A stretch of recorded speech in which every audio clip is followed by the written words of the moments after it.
Okay, I read this book on Elon Musk right here by Isaacson, and here's what I found. Elon Musk, the world famous entrepreneur, billionaire, success person, he is able to motivate his team to accomplish these seemingly miraculous and enormous feats by putting them into panic mode.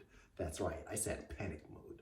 It's not actually a pleasant sounding word, but he is a visionary. That's right, he is well known for having these grand visions, but his visions are tinged with fear and terror and urgency. This urgency, this fear, and this terror, and his visions are something that he imbues into the people who work for him. And so he puts them into a panic mode by imposing insane deadlines that do not make sense. And if you do not meet them, you are fired. And their hearts are in this job. These are super smart people. Their hearts are in this job. They love the reputation. This is their passion and purpose in life. They want to work for him, and they will make it work. And so when they're in panic mode, they have to meet these deadlines. They want to make these deadlines, or basically they're driven to make these deadlines. And you know, people do go crazy and produce their most work in panic mode. And so that is the way he brings out the best in them. It's not a pleasant sounding way, but it does work. They come up with the ideas or the solutions, the out of the box thinking, and they get it done. And that's one explanation for why his company works, or basically two: the vision, the love, combined with the panic mode or the fear, which he himself has, in which he instills into his followers. Basically, his words were almost verbatim. You have to have a maniacal sense of intensity, and I do not want to work with anybody who has anything less than that.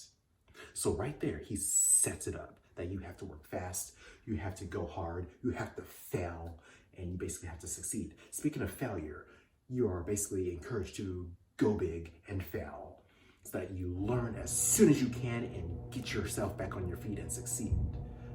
Companies might punish you for failing. You're almost rewarded or encouraged to get back up. So again, there's the vision, there's the panic, there's the need to pick yourself up and keep on continuing and readapt your strategies, and there's the need for simplifying and questioning. We have rules and regulations, we have bureaucracy. Elon Musk, he had none of it in this book. He's like, why is that there? Why is that rule there? Well, who came up with this rule? Find his name. Call him, find his name, find out why he developed that rule. I don't think most people would have that kind of dead in your face intensity to call somebody, find out why they had this rule, and just report to Elon about it. And then if he calls it stupid, well, if it's stupid, don't follow that rule, even if you have to be fined some money for it. We'll just pay for it. Continue doing what you're going to do. So basically, to cut down the rules if they're deemed stupid, and to pick up other rule norms or standards of your own if that is required. Basically, that's what you call critical thinking and almost an F the system kind of thinking. F the system, I'm just going to do it my way kind of thinking. And as far as we know, it works half the time. The other half the time, if something blows up and it doesn't work, it has to pay or it gets itself into legal trouble. So be it. The connection between genius and insanity is quite strong.